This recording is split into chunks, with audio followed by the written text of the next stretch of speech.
जय माता दी प्रिय श्रोताओं। या देवी सर्वभूतेषु मा सिद्धिदात्री रूपेण संस्थिता नमस्तस्य नमस्तस्य नमस्तस्य नमो नमः। अर्थात हे मां सर्वत्र विराजमान और मां सिद्धिदात्री के रूप में प्रसिद्ध अम्बे, आपको मेरा बारंबार प्रणाम है। यह मैं आपको बारंबार प्रणाम करती हूँ। हे मां, मुझे अपनी कृपा का पात्र बनाओ। प्रिय श्रोताओं, माँ दुर्गा की 9वीं शक्ति का नाम सिद्धिदात्री है। ये सभी प्रकार की सिद्धियों को देने वाली है।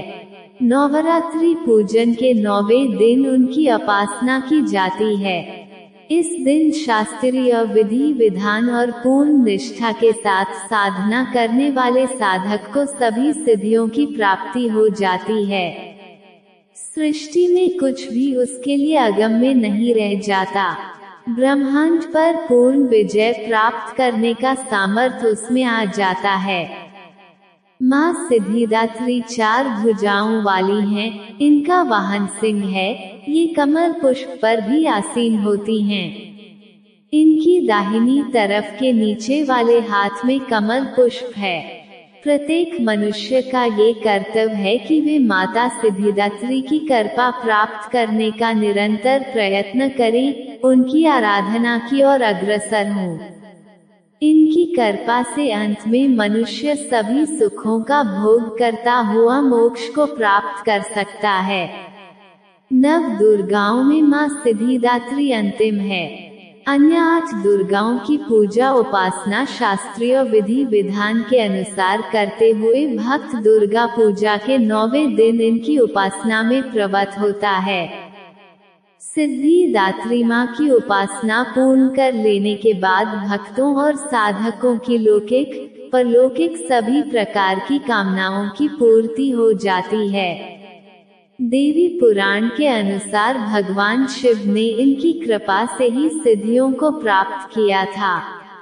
इनकी अनुकंपा से ही भगवान शिव का आधा शरीर देवी का हुआ था और वह अर्धनारीश्वर नाम से प्रसिद्ध हुए थे। पौराणिक कथाओं के अनुसार एक दिन भगवान शिव माता सिद्धिदात्री की घोर तपस्या कर रहे थे। उनकी तपस्या से माता सिद्धिदात्री प्रसन्न हो गई और उन्होंने भोलेनाथ को 8 सिद्धियों की प्राप्ति का वरदान प्रदान किया। इस वरदान के फलस्वरूप भोलेनाथ का आधा शरीर देवी के रूप में परिवर्तित हो गया। इसके बाद से भगवान शिव को अर्धनारीश्वर नाम प्राप्त हुआ। शिव जी का ये रूप संपूर्ण ब्रह्मांड में पूजनीय है।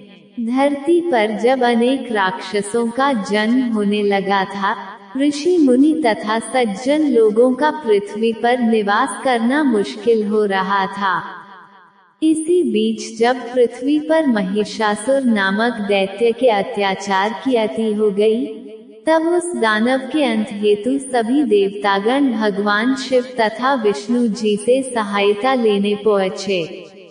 उस दानव के अंत के लिए सभी देवताओं ने तेज उत्पन्न किया, जिसके जरिए माँ सिद्धिदात्री की उत्पत्ति हुई।